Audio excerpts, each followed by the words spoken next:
première question, je voulais d'abord connaître l'origine des intentions de ce scénario et en même temps connaître un petit peu votre manière de travailler avec. J'ai vu que le scénario était coécrit avec François Piroult, c'est ça? Tout à fait, oui. J'aimerais que vous me racontiez un petit peu comment... En fait, moi j'ai voulu réaliser Les Livres simplement. J'avais surtout envie de faire un film qui fasse réfléchir et qui interroge peut-être l'importance aujourd'hui de penser aux limites et à ce que c'est qu'un abus, à la transgression, etc. Et voilà, et donc j'ai voulu parler de ça à travers il me semblait que cette histoire de cet adolescent qui décroche scolairement et puis qui rencontre un adulte qui va un peu se présenter comme un guide, qui au départ va et surtout comme quelqu'un qui va répondre à ses questions. Mais qui va finalement faire perdre son esprit critique. Enfin, je suis pas sûr que cet adolescent ait énormément d'esprit critique, mais en tout cas qui va se positionner comme guide et comme sauveur. Et voilà, c'est quelque chose que je pense que le névrosé, il est en manque, il a besoin de réponses. Il souffre et le pervers il se propose comme réponse et il veut être tout, et je voulais parler de ça, de cette rencontre qui fonctionne bien entre le névrosé et le pervers quelque part, qui fonctionne bien mais qui peut faire mal, voilà. Au niveau de l'écriture du scénario, comment vous procédez? En fait pour ce film-là, moi je suis arrivé avec l'idée originale, mais depuis 3 films maintenant je travaille avec François Piroult, qui est vraiment mon co-scénariste, et on travaille ensemble tous les jours de 9h à 18h pendant 9 mois, et puis après, puis une fois qu'on a la version, on la lâche, mais c'est surtout une façon aussi d'avoir un peu plus de lucidité justement et de distance par rapport au scénario. Ça vous fonctionnez en ping-pong Oui, complètement. Puis à la fin, quand on arrive une fois qu'on a le traitement, on joue les scènes à deux, quand on fait les dialogues ensemble, voilà. Pour ce duo dont vous parliez, c'est-à-dire, alors d'emblée il semblerait que l'idée de la perversion et puis peut-être de la transgression et en même temps de la transmission, tout était lié. Comment vous avez opéré pour votre casting? Vous recherchez quel type de physique peut-être, et de psychologie à la limite, je dirais. Ce qu'il y a, c'est que il y avait cette idée que je voulais que ce jeune ait des rêves et qu'il voulait être champion, etc. Et puis il y a toutes ces illusions qui tombent, le décrochage scolaire.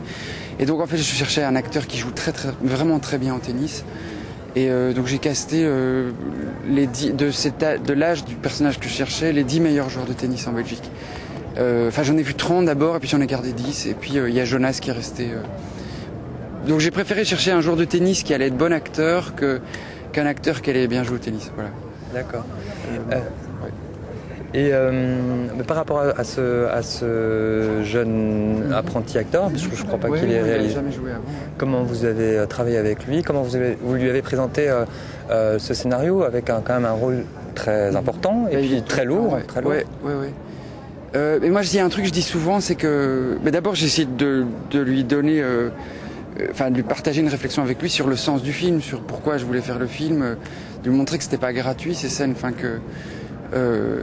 et puis aussi, contrairement au personnage de mon film, à éveiller son sens critique même par rapport à ce que je faisais, c'est-à-dire à la manière dont on allait filmer, tout ça. Mais c'est quelque chose qui a été avec tous les acteurs en fait. Depuis le début du film, c'est un film qui dit la nécessité de penser les limites, mais donc quand vous faites un film là-dessus, par exemple, on a essayé de montrer avec le film quelque part les effets de la pornographie sur l'éducation des adolescents, pas l'éducation, mais sur les comportements des adolescents.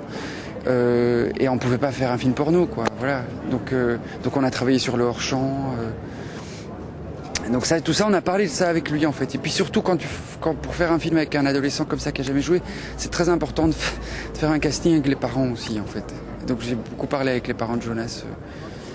Par rapport à l'idée de la sexualité, justement, vous en avez parlé avec les parents, vous en avez parlé avec... Oui, j'ai pas parlé de la sexualité de Jonas avec les parents, mais c'est-à-dire j'ai essayé de leur expliquer pourquoi. Je leur ai simplement dit que voilà, je voulais faire un film qui montrait à quel point on peut pas parler de tout avec les adolescents.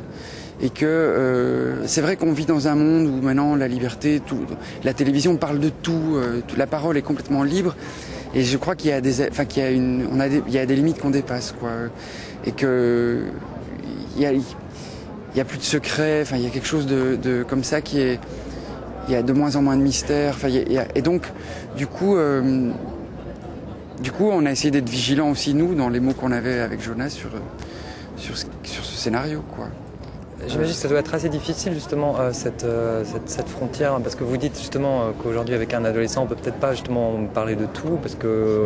Moi je ne veux pas, mais par exemple je pense que si vous allumez la télévision et que vous regardez tous les débats, à toutes les heures on peut trouver un débat sur comment faire une fellation, les effets de la sodomie, enfin voilà, et je pense que tous les ados ont accès à ça et que après ils bouffent ça maintenant presque sans aucune distance, quoi. Enfin, et justement je pense que le fait de pouvoir parler de tout, je pense qu'il faut rappeler que du coup il y a une nécessité d'avoir un esprit critique, quoi. Et voilà, donc c'était ça la priorité avec Jonas.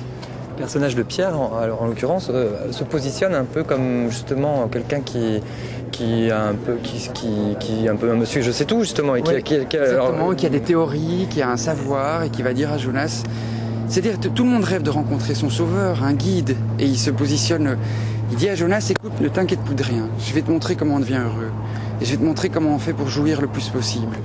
Et en fait il a une théorie sur la liberté, sur l'amour libre, etc. Et du coup il est surtout tout le temps dans la théorie et il exprime lui jamais son désir. Il se dit être bisexuel, il dit que ça ne sert à rien de refouler, qu'il faut avoir peur de rien, enfin qu'il faut être plus mature que ça, qu'il n'y a pas de barrière, enfin voilà, et donc et que c'est là que le bonheur se trouve, quoi. Et donc Jonas, c'est très confortable cette pensée-là, hein. Sauf que il y a un moment ça va trop loin. Mais quelque part, je pense aussi ce que je voulais pas faire un film avec une victime et un bourreau, parce qu'en Belgique on a vécu l'affaire du trou, l'affaire Fourniret, etc. Où en fait je trouve que c'est des histoires qui ont empêché les gens de réfléchir, parce que je pense qu'il y a plus de personnes incestuelles ou de gens qui sont dans l'abus que de prédateurs sexuels. Et je voulais que ce soit un film au bout duquel on réfléchisse à ça, se demander quand est-ce qu'on dépasse la limite, c'est quoi un abus, c'est quoi une transgression. Je pense que est-ce que parce qu'on est majeur, ça veut dire qu'on va plus être abusé, et c'est pour ça que Jonas est à cette limite là aussi. Et qu'est-ce que c'est que l'éducation, jusqu'où on peut éduquer, est-ce que la sexualité ça s'apprend? Moi je crois que les adultes ne doivent pas parler tout le temps de la sexualité avec les adolescents. Alors là c'est quelqu'un qui a tout le temps du discours là-dessus. Donc voilà. Donc en fait, effectivement, il y a cette confrontation assez violente finalement entre un adolescent qui a envie de... Il y a quelque chose, si vous dites violent, mais ça se passe pas dans la violence. Non, pas au niveau des images, mais c'est vrai qu'au niveau des thèmes quand même, parce que d'un côté on a cet adolescent qui a envie de faire la première fois l'amour avec quelqu'un qu'il aime, en tout cas il ne fait pas de distinction entre les deux, et contrairement aux adultes qui sont pas seulement, il n'y a pas juste Pierre, hein, ils sont trois, donc il y a quand même en plus une majorité, c'est quand même, je dirais qu'en termes de la violence peut se trouver là aussi. Hein. Vous l'aviez, comment vous avez fait aussi par rapport au personnage de Pierre qui, vous le disiez, je crois que vous recherchiez un acteur qui puisse être aussi un bon copain et qui n'est pas forcément cette image comment dire, évidente de perversité. Tous les grands politiciens savent que il faut d'abord plaire, quoi, qu'il faut d'abord être séduisant, qu'il faut dire aux gens que c'est avec le pouvoir d'achat qu'ils vont devenir heureux, quoi. Il faut leur donner des réponses et leur dire, il faut pas faire douter les lecteurs. Et je voulais que Jonas soit comme ça, face à cet homme qui tout d'un coup est séduisant, lui dit que c'est pas lui qui a tort, mais que c'est le système qui ne veut pas l'accepter. Voilà, ça me paraissait. Donc c'est pour ça que j'ai choisi Jonathan Zakaï, parce que je trouve que c'est quelqu'un de séduisant, qui a de la gouaille, qui est Voilà. Est-ce qu'il n'y avait pas justement un risque ou alors comment avez-vous joué, comment avez-vous fait pour ne pas tomber justement dans cette idée d'ambivalence? Enfin, c'est ce que vous recherchez, mais en même temps, comment faire parce que mine de rien, le personnage, effectivement, il y a quand même une sacrée dose de perversion. Comment vous avez fait ou en tout cas, quelles étaient les limites que vous vous êtes données pour peut-être représenter ce personnage et je voulais d'abord montrer aussi quelque chose, c'est que la perversion, c'est pas uniquement de l'acte, ça commence aussi par le langage. Et donc, en fait, moi, la perversion, les gens disent c'est horrible ce qu'il fait, mais pour moi, la perversion, elle commence bien avant le passage à l'acte. Elle est dans la pensée. Elle est dans l'idée que Pierre est quelqu'un qui pense qu'il a raison contre tous. Lui, il sait. Et c'est ça. Il fait loi tout seul. Il n'y a pas de tiers. Il n'accepte pas la critique. Donc voilà, c'était surtout ça qu'il fallait montrer.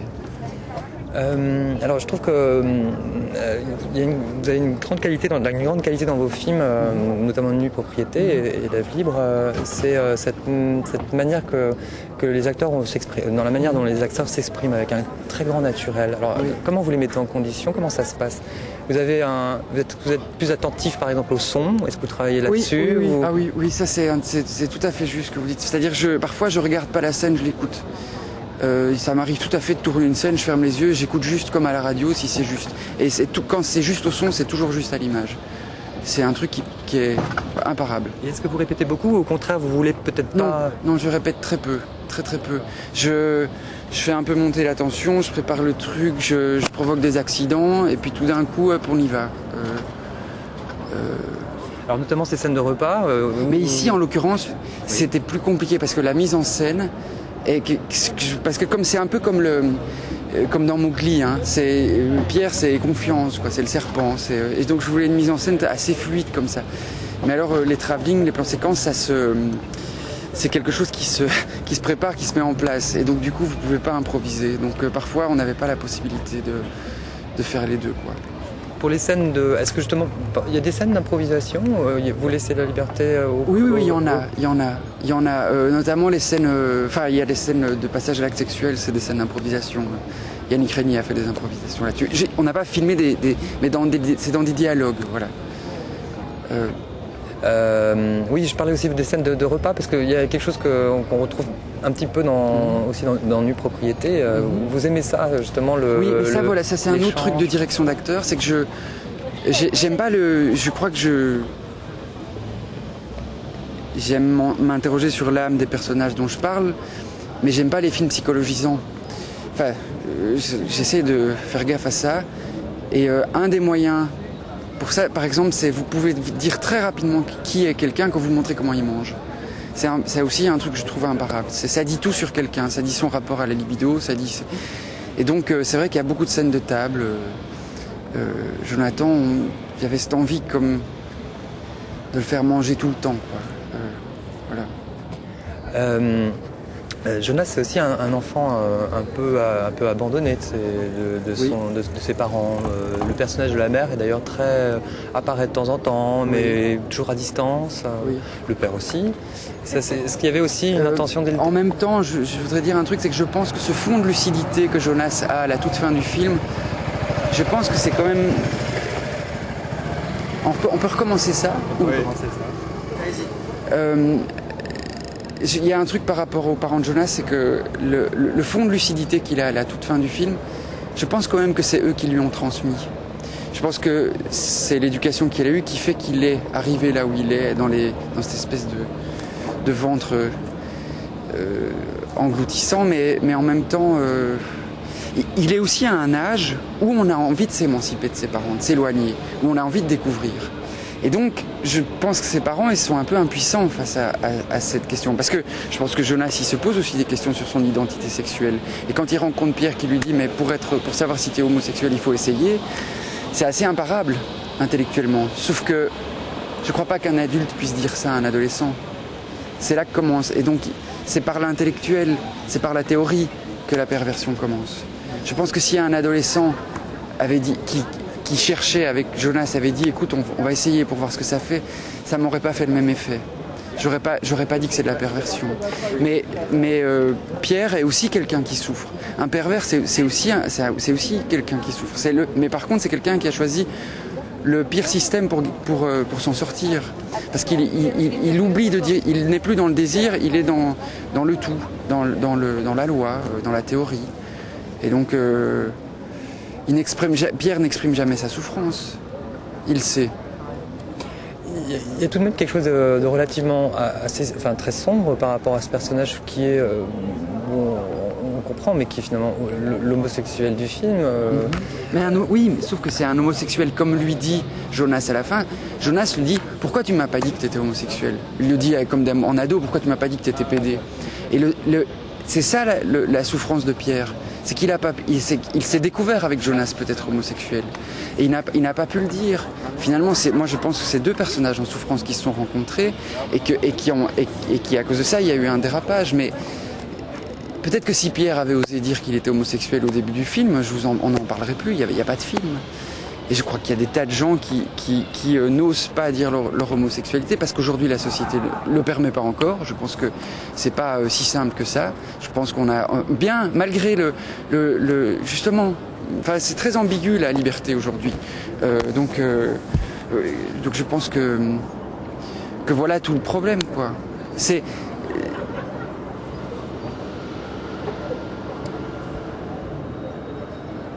ouais, si Pierre, si Jonas le dit, pourquoi tu m'as pas dit que tu étais homosexuel? Parce que pour Jonas, c'est pas un problème cette homosexualité. Et puis peut-être que aussi, je pense qu'il y a quelque chose qui se passe entre c'est une rencontre, il y a quelque chose qui se passe entre ces deux personnages. C'est vrai qu'à un moment donné, Jonas reste quand même très bloqué et très braqué contre Pierre parce qu'il a l'impression d'avoir été abusé. Il l'a été, mais en même temps, il y a une forme de... mais en même temps, il est aussi opportuniste parce que finalement, il commence à accuser Pierre qu'à partir du moment où il a eu son diplôme où il avance.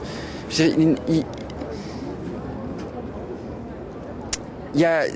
pas assez perverse de sa part aussi à Jonas de lui reprocher quelque chose à l'envers alors qu'il lui a apporté. Mais c'est contagieux aussi. C'est-à-dire cette impossibilité de dire le désir et d'être sincère ou de formuler ce qu'on veut et ne pas pouvoir le formuler, ça veut dire aussi peut-être utiliser des manières détournées pour y arriver, puisque c'est ça la perversion, c'est un détournement.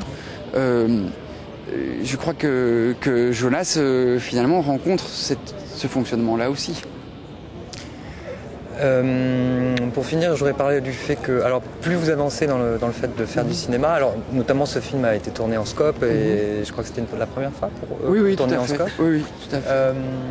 Plus vous avancez, plus vous avez envie d'aller vers où? Le prochain film, je vais faire un film qui s'appelle L'histoire d'un amour et qui est une histoire d'amour. Voilà. L'histoire de la rencontre entre un homme et une femme qui vont se découvrir à travers la crise.